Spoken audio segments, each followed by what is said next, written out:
उस बीच भी हम लोगों ने लैब के माध्यम से मरीजों की सेवा जारी रखी। RT-PCR का रिपोर्ट हो, डी डाइमर का हो, IL-6 हो, सीरम फेरेटिन हो या कोई भी जांच जो हो उसको करके हम लोग जल्दी से जल्दी मरीजों को रिपोर्ट देने का प्रयास कर रहे थे, ताकि लोग इस सेक्टर में हैं। चूँकि पैरामेडिकल कॉलेज के हम निदेशक हैं तो हमारा भी मन में यह एक इच्छा है कि एक कम से कम 10-20 बेड का ही सही लेकिन एक अच्छा हॉस्पिटल होना चाहिए जहाँ पर कि सारी सुविधा हो। कुछ अस्पताल यहाँ प्राइवेट सेक्टर में अच्छा काम भी कर रहे हैं और हम लोग भी इस क्षेत्र में आने के लिए उत्सुक हैं। नमस्कार, मैं हूं विक्रमादित्य और आप देख रहे हैं बिहार लाइव 7। कोरोना जैसे वैश्विक महामारी ने लोगों को जिंदगी जीने और जीने के तरीके में बदलाव कर दिए। कोरोना ने यह दिखाया कि परिवार और बाकी लोग, दोस्त, मुहिम, अपने लोग कितना ज़रूरी हैं। पैसे तभी होंगे कारगर जब आप स्वस्थ होंगे, और इस कोरोना ने कई लोगों को अपनी ज़िंदगी में ऐसे लोगों को छीन लिया जिसकी शायद कल्पना भी नहीं कर सकते हैं। कई लोगों ने तो अपनी माँ बाप को भी खो दिया, दोस्तों को खो दिया, अपनों को खोया। लेकिन जिन लोगों ने माँ बाप को खोया वो शायद कभी अपने माता पिता को नहीं भूल पाएंगे। ऐसे ही शख्सियत आज हमारे साथ बात करने के लिए मौजूद हैं, जो कि गया जिले में रहकर गौतम बुद्धा पैरामेडिकल कॉलेज का संचालन करते हैं, तो वहीं डॉक्टर लाल पैथे लैब का भी संचालन करते हैं। कोरोना जैसी वैश्विक महामारी आई तब लाल पैथे लैब पूर्णतः जो है अपने निर्धारित समय से खुलता रहा और लोगों की सेवा करता रहा, जबकि कोरोना के काल में लोग अपनी हॉस्पिटल, नर्सिंग होम और जांच घर बंद कर अपने घर में सुरक्षित रहना चाह रहे थे, अपनी ज़िंदगी बचाना चाह रहे थे। लेकिन आज इनका 44वां जन्मदिन है और इस मौके पर हम इनसे यही जानना चाहेंगे कि कोरोना जैसी वैश्विक महामारी के कारण इनके माता पिता दोनों स्वर्गवास हो गए और आज इनको किन किन परिस्थितियों से जूझना पड़ रहा है, माता पिता को कैसे याद कर रहे हैं। सर, सबसे पहले आपको जन्मदिन की बधाई। आप 44 वर्ष के हो गए। जिस समय कोरोना चल रहा था आप लगातार डॉक्टर लाल पैथे लैब चला रहे थे। इस दरमियान आपके माता पिताजी कोरोना पॉजिटिव हुए और इस दुनिया को छोड़कर गुजर गए। क्या कहें, कैसे याद करें? जब कोरोना महामारी का ये दूसरा लहर इस बार हिट किया और पूरे जगह पर जब कोरोना संक्रमित मरीजों की संख्या बढ़ने लगी तो सबसे पहले हम लोगों ने अपने लैब के इंफ्रास्ट्रक्चर को मजबूत करना शुरू किया, क्योंकि पेशेंट लोड काफ़ी अचानक से बढ़ चुका था। RT-PCR कराने वालों की बाढ़ आ चुकी थी और हम लोग न चाहते हुए भी मरीजों के बीच में रह करके काम करना पड़ रहा था। उस समय परिस्थिति ऐसी थी कि संक्रमण का खतरा बहुत ज़्यादा था। हम लोग टीका ले चुके थे, सारे लैब के कर्मचारी और सभी लोग टीका ले चुके थे, लेकिन फिर भी हम लोग आ करके दिन रात यहाँ पर काम कर रहे थे। और शायद हो सकता है, ऐसा लगता है कि इसी क्रम में घर जाने आने के क्रम में कहीं ना कहीं कुछ चूक हुई, जिसके चलते हमारे माता पिता दोनों संक्रमित हो गए, या फिर और किसी कारण से हुए हों तो नहीं कह सकते हैं। लेकिन उस समय बहुत बड़ी दोहरी जिम्मेदारी थी कि माता पिता के इलाज का भी पूरा व्यवस्था करना और साथ साथ में अपना जो एक प्रोफेशनल दायित्व है कि डॉक्टर लाल पैथे लैब ग्लोबल डायग्नोस्टिक्स के माध्यम से आज हम लोग गया के गिने चुने लैब्स में से एक जाने जाते हैं और वहाँ पर रह करके मरीजों को सेवा देना।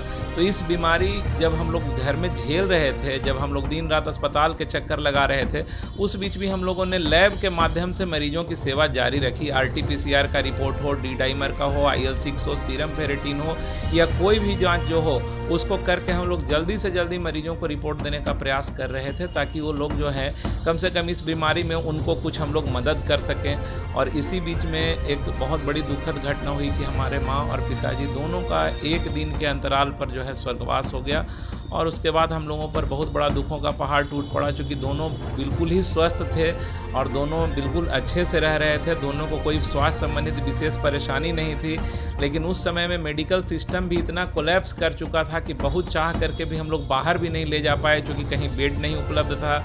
यहीं पर इलाज उनका जितना संभव हो सका करने का प्रयास किया गया, लेकिन अंततोगत्वा ईश्वर के हाथों हम लोग मजबूर हो गए और उसके बाद दोनों का देहांत हो गया। लेकिन उसके बाद हम लोगों ने फिर से एक नया सिलसिला स्टार्ट किया। उसके बाद भी लैब उस समय भी डेली खुलता रहा, लोगों को, मरीज को सेवा देता रहा और आज भी दे रहा है और हम लोग आगे भी इसके लिए पूरी तरह से प्रतिबद्ध हैं। मतलब आप मानते हैं कि सरकार का पूरा स्वास्थ्य विभाग जो है, सिस्टम जो है, वो चरमरा गई थी, कुछ भी मतलब स्थिति में नहीं था? जी, बिल्कुल ऐसा ही था कि कहीं भी कुछ आप चाह करके भी, आपके पास पैसा हो तब भी, आपके पास पैरवी हो, आपके पास लोग हों तब भी, आप कहीं पर भी कोई सुविधा मिलना बहुत मुश्किल हो रहा था। यहाँ तक कि मेडिकल कॉलेज में जाने के बाद भी सिर्फ मरीज भर्ती हो रहे थे, न कि उनका बहुत बेहतरीन इलाज हो पा रहा था। इनफैक्ट मरीज के पास कोई जाने के लिए तैयार नहीं था। यह मैंने अपने आंखों से देखा है और मैंने कई मंच पर इस बात को पहले से कहा भी है कि कहीं पर भी मरीज मेडिकल कॉलेज में जा रहे थे, मेडिकल कॉलेज में वेंटिलेटर्स 18 थे लेकिन चालू एक भी नहीं था। मरीज के पास कोई नर्सिंग केयर के लिए नहीं जाता था। जो कुछ भी करना है आपको खुद करना पड़ेगा तो खुद करिए, लोगों को खुद अंदर जाने की अनुमति थी नहीं। तो एक बहुत ही विध्वंसक दृश्य था हुआ है, जिसकी कल्पना करके आज भी हम लोगों के रोंगटे खड़े हो जाते हैं। हम लोग सभी लोग पूरी तरह एक्सपोज हो गए थे, क्योंकि मेडिकल सिस्टम इस तरह से चरमरा जाएगा कि जो मरीज वहाँ पर भर्ती हैं उनको भी इलाज नहीं मिल रहा था। जो बच गए, मेरे हिसाब से लगता है उनका किस्मत था या उनका शरीर का प्रतिरोधक क्षमता इतना ज़्यादा था कि वह बच गए, नहीं तो बचने लायक स्थिति नहीं थी। कहीं भी कुछ भी इलाज नहीं मिल रहा था। प्राइवेट सेक्टर में कहीं कुछ मिला होगा तो हम नहीं कह सकते हैं, लेकिन सरकारी अस्पताल की स्थिति बहुत दयनीय थी। वहाँ पर कोई आदमी देखने तक नहीं आता था। यही मेरा ऑब्जर्वेशन था। आज आपको क्या ये लगता है कि मेरे माता पिता इस अस्पताल में चले जाते, या फिर कहीं आप प्रयास किए थे जहां एडमिट हो जाते तो शायद बच सकते थे, मेडिकल सुविधा मिल जाती तो बच सकते थे, ऐसा कहीं किया? नहीं, ऐसा कहना अब बड़ा मुश्किल लगता है, क्योंकि बहुत से ऐसे लोग भी चले गए जिनको कि बहुत बढ़िया मेडिकल सुविधा मिला। बहुत बड़े सचिव, बिहार के चीफ सेक्रेटरी थे, बहुत बड़े बड़े डॉक्टर थे, उनको भी सुविधा मिली थी लेकिन वो नहीं बचे। लेकिन इसका मतलब यह नहीं है कि आपके पास इंफ्रास्ट्रक्चर हो और फिर भी पूरा सुविधा न मिल पाए। उसका बहुत बड़ा जीता जागता उदाहरण सरकारी मेडिकल कॉलेजेस रहे, और सरकार प्रशासन को अगले बार के लिए कम से कम सतर्क होना चाहिए कि बेड गिनते मत रहिए। अभी भी यही चर्चा हो रही है, 450 बेड का इंतजाम कर लिया गया है, 300 बेड का इंतजाम कर लिया गया है। सिर्फ ऑक्सीजन से और बेड से मरीजों की जान नहीं बचाई जा सकती। वहाँ पर काम करने वाले लोग और नर्सिंग स्टाफ, डॉक्टर्स वहाँ पर कितने विजिलेंट है, जा करके मरीज को कितना बार देखते हैं, उसके बारे में यहाँ पर पूछने पर भी कोई कुछ नहीं बताता था। यही ऑब्जर्वेशन हम लोगों का रहा कि इस बारे में यही सीखने के लिए मिला कि जब उनका जब देहांत हुआ पिताजी का, तो हमने सिस्टम के सामने हार मान लिया कि कोई आदमी एक बार 100 बार कहने के बाद भी देखने तक नहीं आता था।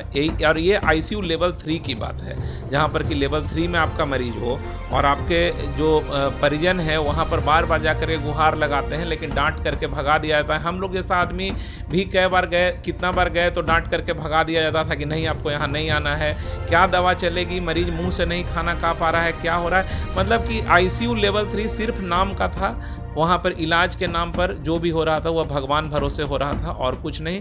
लेकिन आगे के लिए कम से कम हम लोग यहाँ प्रशासन से, जिला प्रशासन से, राज्य सरकार से सभी लोगों को यह देखना होगा। यह कोई बदनाम करने या आलोचना की बात नहीं है। बहुत जगह इलाज चला भी है, बहुत जगह इलाज हुआ भी। जो गलत हुआ उसका तो आलोचना होगा, उसका आलोचना होना चाहिए। और हम लोग उन लोगों में से हैं जो कम से कम बताते हैं। उस समय भी पदाधिकारियों को मैसेज करते रहते थे कि सर एक बार आप जा करके उसको देखिए, समझने का प्रयास कीजिए कि वहाँ पर वेंटिलेटर नहीं चालू है। एक मेडिकल कॉलेज में एक भी वेंटिलेटर कोविड के समय में नहीं चला। आप समझ सकते हैं कि कितनी बड़ी बात है कि आप एक भी वेंटिलेटर को चालू नहीं कर पाए। इसका रिकॉर्ड मेडिकल कॉलेज में भी होगा आपको, जबकि एक भी मरीज को वेंटिलेटर का सुविधा नहीं दिया गया। पंकज जी, अब आप 44 साल के हो गए, आपको 44 साल बीते जो उम्र का हुआ है उसमें सफलताओं पर सफलता आपको मिला है। कई सफलताएं आपकी ऐसी भी है जिसकी कल्पना शायद आप भी नहीं किए होंगे। तो क्या कोरोना के बाद आप ऐसा कोई निर्णय ले रहे हैं जिससे कि स्वास्थ्य का क्षेत्र में आपका कोई हॉस्पिटल हो, नर्सिंग होम हो, इस टाइप का कोई आपका प्लानिंग चल रहा है क्या?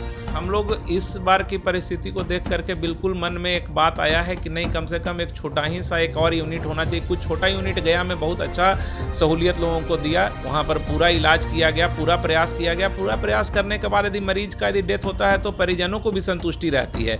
तो हम लोग इस सेक्टर में हैं, चूँकि पैरामेडिकल कॉलेज के हम निदेशक हैं, तो हमारा भी मन में यह एक इच्छा है कि एक कम से कम 10-20 बेड का ही सही, लेकिन एक अच्छा हॉस्पिटल होना चाहिए जहाँ पर कि सारी सुविधा हो। कुछ अस्पताल यहाँ प्राइवेट सेक्टर में अच्छा काम भी कर रहे हैं और हम लोग भी इस क्षेत्र में आने के लिए उत्सुक हैं और उचित वक्त आने पर जो है आपको बताएंगे और हम लोग एक अच्छा सुविधा देने का यहाँ पर गया में प्रयास करेंगे।